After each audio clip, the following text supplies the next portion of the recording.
So hi! Welcome and welcome back to my YouTube channel, and for today's tutorial, ituturo ko sa inyo kung paano nga ba mag-add or maglagay ng music sa ating Instagram profile. But first, kindly subscribe to my channel and don't forget to hit the subscribe button and the bell to notify you for my new updates. And if you want to learn more, just keep on watching and let's start. So ayan guys, for today's video, i-open lang natin ang ating Instagram account or yung ating Instagram app. And then after nyan guys, mula dito sa pinakang homepage or newsfeed ng ating Instagram, pumunta lang tayo sa pinakang profile. So tap natin yung ating profile.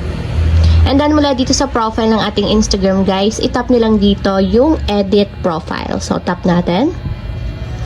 And take note nga pala guys, make sure na updated yung Instagram app na gagamitin ninyo para meron na kayong mga bagong features dito sa ating Instagram. So dito sa edit profile guys, i-scroll up nyo lang. And then, hanapin nyo yung music dito guys. Ang makikita nyo, meron ditong add music to your profile. So, itatap lang natin dito yung add music to your profile. And then dito guys, pwede na tayong pumili ng song na gusto nating ilagay sa ating profile ng Instagram. So, tap natin yung positive button or plus sign. And dito guys, pwede na kayong mamili ng gusto nyong ilagay. So, pwede kayong mag-search dito sa search bar or pwede namang mamili na lang kayo dito. So, for example, is ito na lang song na to. Tap nyo lang yung song. And then, pag nakapili na kayo or natap nyo na siya, tap nyo naman yung check button. So, tap nyo lang. And ayan guys, kung makikita nyo, meron na tayong isang song. And then, after naman yun guys, tap ulit natin yung check button. So, tap natin. So, ayan, para ma-save siya sa ating Instagram profile. So, check natin yung ating Instagram profile. And kung makikita nyo guys, meron na tayong music dito sa profile natin. So, play natin siya. Tap nyo yung play button.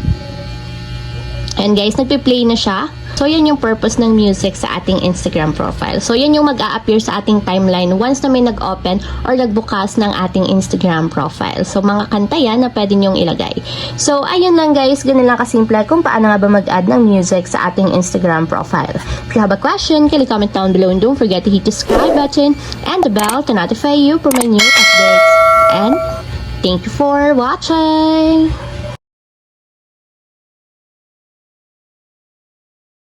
Living life, every day, late at night, not okay.